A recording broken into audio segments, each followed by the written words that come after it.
امید اور ایمان میں بہت تھوڑا سا فرق ہے، اسی لیے فرمایا گیا نا امیدی کفر ہے۔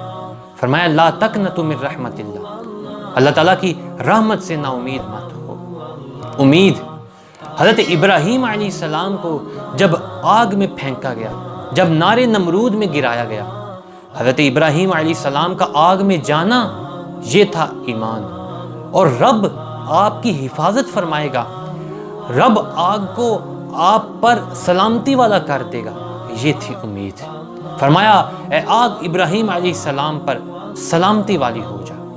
امید جب طائف میں رسول اللہ صلی اللہ علیہ وسلم پر پتھر برسائے گئے، آپ کو اذیت پہنچائی گئی، آپ کو تکالیف پہنچائی گئی، تو پہاڑ کے فرشتوں نے کہا یا رسول اللہ آپ حکم دیں، رحمت للعالمین آپ حکم دیں تو ہم ان پہاڑوں کو طائف والوں کے اوپر گرا دیں، انہیں سرما کر دیں، ریزہ ریزہ کر دیں۔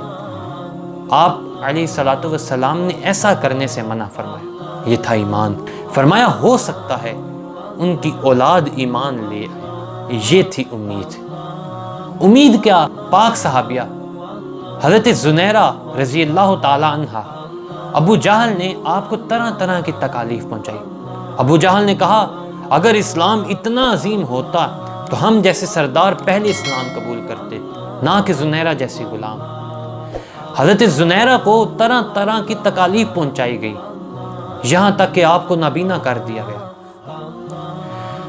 حضرت زنیرہ آخر کار بارگاہ رسالت میں حاضر ہوئیں، عرض کرتی ہیں یا رسول اللہ صلی اللہ علیہ وسلم اب تو انہوں نے اتنی تکالیف پہنچائی کہ اب تو میری بینائی بھی چلی گئی، میں نابینا ہو گئی، یا رسول اللہ آپ دعا کریں تاکہ میری بینائی واپس لوٹ آئے، اللہ تعالیٰ مجھے پھر بینائی عطا فرما دے۔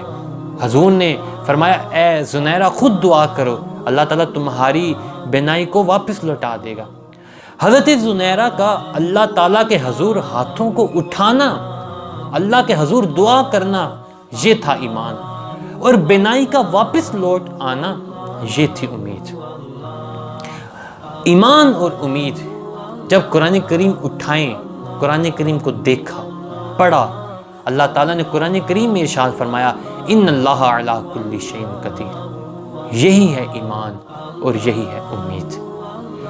تو پیارے دوستو، اگر آپ کو زندگی میں کبھی محسوس ہو کہ ہر طرف مایوسی ہی مایوسی، اندھیرا ہی اندھیرا ہے، تو دل برداشتہ نہ ہو، آپ مایوس مت ہوں، کیونکہ آپ کے پاس ہے ایمان اور آپ کے پاس ہے